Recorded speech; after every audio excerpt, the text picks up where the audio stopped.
是呢個廣告製作嘅工作嘅，咁咧就多數翻夜啦，咁咧就今日想同大家分享嘅咧就係我太太嘅經歷啦，嘅見證啦，咁就因為佢咧就有糖尿病好多年啦，咁另外又會有情緒啦，又會有情緒病啦，咁好多種病，咁佢都會要食好多嘅西藥嘅，咁同埋佢嘅睡眠咧，其實喺廿幾年前都已經開始唔即係好難瞓得冧啊，同埋好難入睡啊。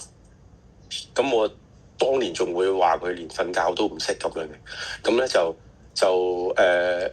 佢就變咗咧係要坐喺度，咁咧反而咧先至係可以瞓得比較好啦，瞓得比較冧啦。咁所以佢就經常咁多年咧，其實都係坐喺度瞓。咁但係咧有陣時真係瞓着咗嘅時候咧，其實某程度上其實都係一啲瞌着咯。咁所以佢個睡眠質素一路都唔好。咁咧就同埋嗰個佢瞓咗嘅時候咧，嗰個鼻鼾聲係好大嘅。咁咧大到真係隔住兩隻門都會仲聽到嗰種嚟。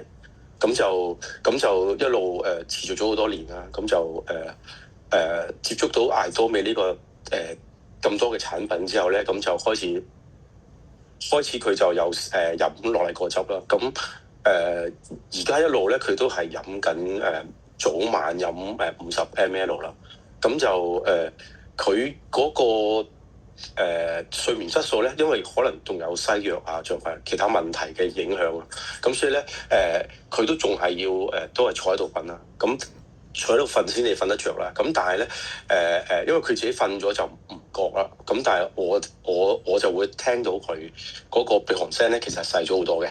咁同埋咧，佢瞓覺個時間咧係瞓得比較耐咗嘅。咁同埋咧，無論佢嘅情緒啊，同埋呢個糖尿病啊，咁其實各方面咧，其實佢都有進展咯。咁同埋起碼就唔會有惡化咯。咁因為始終佢真係西藥佢都食得多，同埋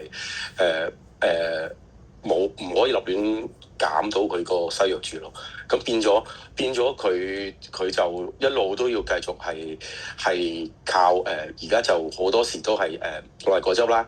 咁另外有啲唔同嘅糖尿病產品啊，或者啲生菌啊嘅各方面維他命 C 啊，佢都會食住去 keep 住幫助佢嗰個睡眠咯。咁佢因為醫生咧都會有陣時佢太耐冇瞓得唔好咧，佢就會醫生都有開嗰個安眠藥俾佢 keep 住要即係如果佢真係想瞓嘅時候咧，佢都會食嘅。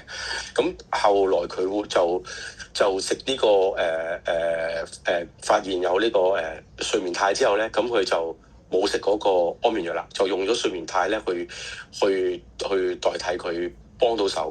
咁佢自己都會覺得有陣時去旅行啊，去成佢都會帶定呢個睡眠肽去幫手啦。即係除咗帶苦瓜啊，其他之餘佢都會帶埋睡眠肽咯。咁所以佢其實佢嘅身體明顯改變嘅咧，都係鼻鼾聲係細咗啦。咁佢瞓覺嘅時間其實係長咗啦，即係未叫做去到可以進展到可能2個鐘變咗4個鐘咁未嘅。咁但係2個鐘可能變咗2個半鐘啊3個鐘咁上下。咁同埋佢個情緒咧，亦都真係好咗嘅。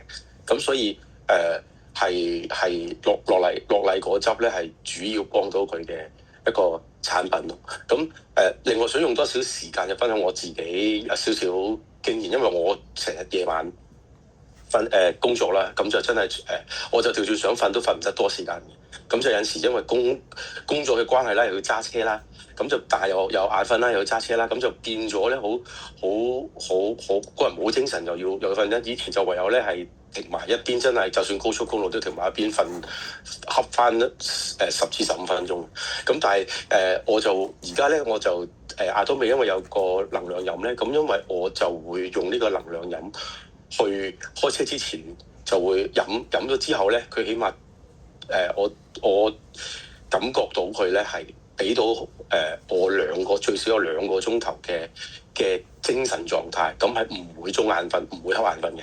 咁所以咧呢個係另一個艾多美可以幫到我哋睡眠真係冇精神嘅時候，但係又要工作嘅時候咧，咁能量飲真係好幫到手嘅。咁我分享咁多，交翻俾